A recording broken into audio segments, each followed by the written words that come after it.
सास बहू का रिश्ता। निधि और उसकी सास के बीच हमेशा किसी न किसी बात पर अनबन छिड़ी ही रहती है, जिसके चलते दोनों कभी एक दूसरे को समझने और प्यार करने की कोशिश तक नहीं करती। अरे मेरे तो भाग ही फुट गए जो ऐसी बहू मिली। हाय, मेरी तो जिंदगी बर्बाद हो गई। भगवान, या तो अच्छी सास दे देता या फिर गूंगी। इन्हें मेरे सिर बिठाकर कौन से जन्म का बदला ले रहे हैं भगवान। क्या बोली? वही जो आपने सुना। इतनी बड़ी हो गई कि सास से जुबान लड़ाती है। अरे यही सीख कर आई है क्या मायके से? अरे नहीं नहीं, उसके लिए तो ससुराल ही काफी है। मेरी सास ने मुझे बहुत अच्छे से जुबान लड़ाना सिखाया है। हाँ। सास बहू की तीखी नोक झोंक चल ही रही होती है कि दीपू वहां आ जाता है। रिश्ता करते हुए पति पत्नी की जगह सास बहू की कुंडली मिलानी चाहिए, क्योंकि अगर सास बहू का रिश्ता अच्छा नहीं तो उनका पता नहीं, पर पति की जिंदगी तो पक्का झंड है। मुझे अपने सामने कोई झगड़ा नहीं चाहिए, बस करो दोनों। दोनों शांत होकर अपने अपने काम में बिजी हो जाती हैं। दीपू ऑफिस चला जाता है, जिसके थोड़ी ही देर में दीपू की बहन कल्पना का फोन आता है। अरे कैसी है रे बेटा? ससुराल में सब बढ़िया है ना? कोई तुझे परेशान तो नहीं करता? सास की बात सुनकर पास खड़ी निधि हंसकर कहती है, अरे वाह रे ऊपर वाले, खुद बहू को शांति से सांस भी नहीं लेने देती और बेटी से पूछ रही है कोई परेशान तो नहीं करता। अरे मेरी बेटी तुम्हारी तरह नाकारा और बदतमीज नहीं है, इसलिए उससे पूछना बनता है। तो उनकी सास भी आपकी तरह नहीं होगी, इसीलिए उन्होंने कुछ बोला नहीं। और इसी के साथ एक बार फिर दोनों सास बहू के बीच तानों का युद्ध शुरू हो जाता है। फिर कल्पना कुछ देर तक तो फोन पर सुनती रहती है, पर जब दोनों चुप होने का नाम तक नहीं लेती तो वो चिल्लाते हुए बीच में बोलती है, अरे बस करो, यह फोन कान पर लगाए जब मुझसे आप दोनों की बातें सुनी नहीं जा रही तो मेरा बेचारा भाई न जाने किस हाल में होगा। अरे ये सब तेरी भाभी की वजह से है बेटा। तो माँ, आप भी कुछ कम नहीं है। आप दोनों को ही अपना रिश्ता सुधारने की जरूरत है। मैं एक बाबा को जानती हूँ जो रिश्ते सुधारने में एक्सपर्ट हैं। आप दोनों उनके पास जाइए। ना जी ना, मैं ऐसे ढोंगी बाबा में नहीं मानती। देखा, कहा था ना। अरे ये तो हमारे घर में शांति चाहती ही नहीं है। भाभी, एक बार ट्राई करके तो देख लो। इस पर निधि मान जाती है और अगले ही दिन दीपू के ऑफिस जाने के बाद दोनों बाबा के पास पहुंच जाती हैं। सास बहू के बीच रिश्ता कुछ ज्यादा खास नहीं है।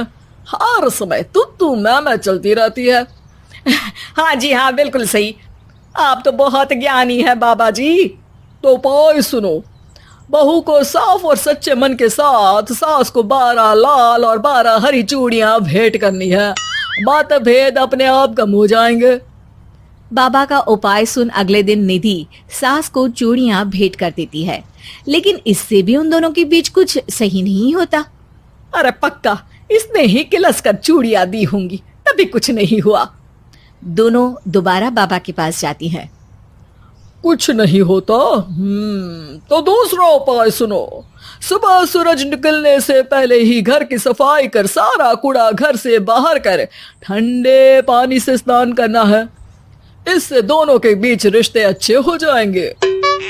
अरे इतनी जल्दी मम्मी जी ही उठ सकती हैं? ये आपको ही करना पड़ेगा। मैं अकेली तो लड़ाइयाँ नहीं करती ना।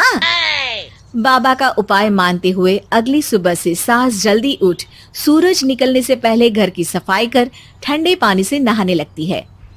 ये सब कुछ दिन तक चलता है, जिससे अभी भी दोनों के रिश्ते तो नहीं सुधरते, पर सास की तबीयत खराब होने लगती है। अब लगता है आपने मन से काम नहीं किया होगा, तभी तो रिश्ता वैसा का वैसा पड़ा है और तबीयत खराब हो गई। अरे सही कहती थी तुम, कल मुहा ढोंगी बाबा। देर आए पर दुरुस्त आए। चलो आराम करो अब निधि बाकी काम छोड़ सास की सेवा करने लगती है। अपनी पत्नी और माँ में ऐसा बदलाव देख दीपू बिल्कुल हैरान रह जाता है। अरे कहीं बाबा ने कोई जादू टोना तो नहीं कर दिया? मेरी माँ और पत्नी इतना घुल मिल कर तो नहीं रहती। ओहो, सरकाज़म। बस बस अब जाओ और अपना काम खुद कर लो, मुझे मम्मी जी का ख्याल रखना है। निधि की बात सुन हैरान दीपू बस उन्हें देखता रह जाता है और निधि सास का ध्यान रखने में लगी रहती है। इसी तरह दिन बीतते हैं और निधि आधे से ज्यादा समय सास के साथ बिताने लगती है, जिस वजह से उन दोनों का रिश्ता पहले से अच्छा होने लगता है और वो एक दूसरे को समझने लगती है। बहू, मैं सोचती हूँ एक बार उसे ढोंगी बाबा के पास जाना चाहिए, उसे सबक सिखाने के लिए। अरे पर मम्मी जी, उसकी क्या जरूरत है, हमारे घर में सब ठीक है, फिर वो कुछ भी करे हमें उससे क्या। दोनों के बीच ये बात हो ही रही होती है कि तभी बाबा कल्पना के साथ उनके घर आ जाते हैं। माँ, बाबा आप दोनों से मिलना चाहते थे, इसलिए मैं उन्हें यहाँ ले आई। अरे पर हमें इस ढोंगी बाबा से नहीं मिलना। हाँ, मेरी बहू बिल्कुल सही कह रही है। जो कुछ समय पहले एक दूसरे को मारने को चलती थी, आज एक ही लय में बात कर रही है। आपको अपने रिश्ते के लिए किसी बाबा के नहीं, अपने आप की जरूरत होती है। रिश्ता सुधारने के लिए जरूरी है कि सास बहू को अपनी बेटी और बहू सास को अपनी माँ जैसा समझे और प्यार दे।